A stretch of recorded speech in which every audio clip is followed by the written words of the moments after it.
ఆంధ్రప్రదేశ్ రాజకీయాల్లో 1% పార్టీ అనూహ్యమైనటువంటి ఫలితాలను దక్కించుకుంటుంది. వాస్తవానికి బీజేపీ బలం అంతే. ఆ విషయం 2019 ఎన్నికల్లో తేలిపోయింది. సొంతంగా ఆ పార్టీకి ఆంధ్రప్రదేశ్ రాష్ట్రంలో పెద్దగా బలం లేదన్నది అందరూ అంగీకరించేటువంటి విషయం.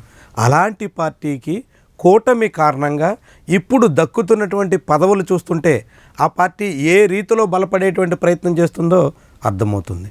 వరుసగా ఆ పార్టీకి 3 ఎంపీ సీట్లు, 8 ఎమ్మెల్యే స్థానాలు దక్కాయి. పోనీ ప్రత్యక్ష ఎన్నికల్లో పోటీ చేశారు, కూటమిగా బరిలో దిగారు, అప్పుడు వచ్చాయనుకుంటే ఆ తర్వాత రాజ్యసభ స్థానం కూడా ఆ పార్టీకి దక్కింది. ఇప్పుడు విజయసాయిరెడ్డి రాజీనామా చేసిన సీటు కూడా కమలం ఖాతాలో చేరబోతుంది. అంటే ఆంధ్రప్రదేశ్ నుంచే 2 రాజ్యసభ సభ్యులు బీజేపీకి నేరుగా దక్కబోతున్నారు.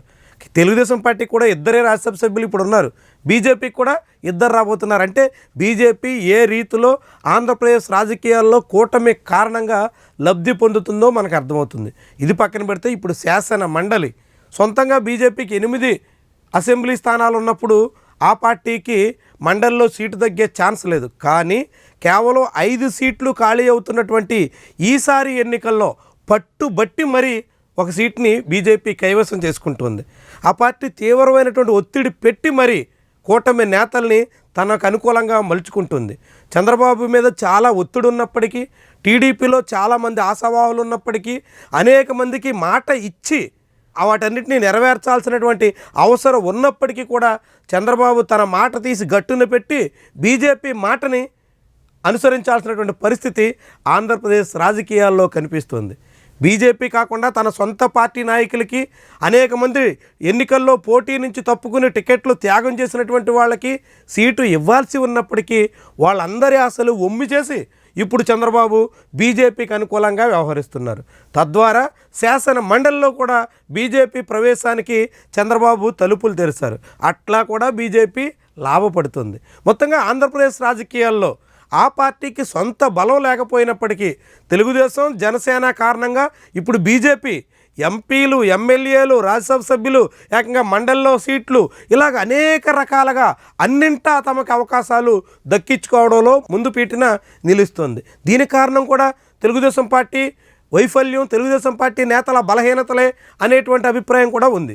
బీజేపీ నేతలు ఒత్తిడి తెస్తుంటే ఆ ఒత్తిడికి టీడీపీ అధిష్టానం తలొగ్గిపోవడం అన్నది టీడీపీ అధిష్టానం బలహీనతలకు తార్కాణం అనేటువంటి అభిప్రాయం కూడా ఉంది. బీజేపీ ఒత్తిడిని ఎదుర్కోలేక, బీజేపీ మాటను కాదని చెప్పలేక, బీజేపీ నేతల మాట తీసేయలేక, తన సొంత పార్టీ నేతల, తన పార్టీ కోసం త్యాగం చేసినటువంటి వాళ్ళ మాటని తీసి పడేస్తున్నటువంటి చంద్రబాబు తీరు ఆసక్తికరంగా కనిపిస్తోంది. మరి ఇది ఎక్కడి వరకు దారితీస్తుంది? బీజేపీ అనేక రకాలుగా తను బలపడేందుకు వివిధ మార్గాలను అన్వేషిస్తుంది. అందులో మిత్రపక్షాలని ఉపయోగించుకునడం ఒక కళ. అందులో బీజేపీ ఆరితేరినటువంటి పార్టీ. అనేక రాష్ట్రాల్లో చూసాం. ఉదాహరణకు పక్కనే ఉన్నటువంటి మహారాష్ట్ర, అక్కడ బీజేపీ ఎలా బలపడిందో, బీజేపీ బలపడేందుకు ఉపయోగపడిన శివసేన ఎలా కుదేలైందో మనం చూసాం. ఇప్పుడు ఆంధ్రప్రదేశ్లో బీజేపీ అన్ని రకాలుగాను బలపడడానికి తెలుగుదేశం పార్టీ పూర్తిగా తోడ్పడుతుంది, అన్ని రకాలుగాను అండదండలు ఇస్తుంది. అవసరమైతే తన సొంత పార్టీ వాళ్ళకి అన్యాయం చేసి కూడా బీజేపీకి న్యాయం చేసేందుకు టీడీపీ అధిష్టానం సమాయత్తమవుతుంది.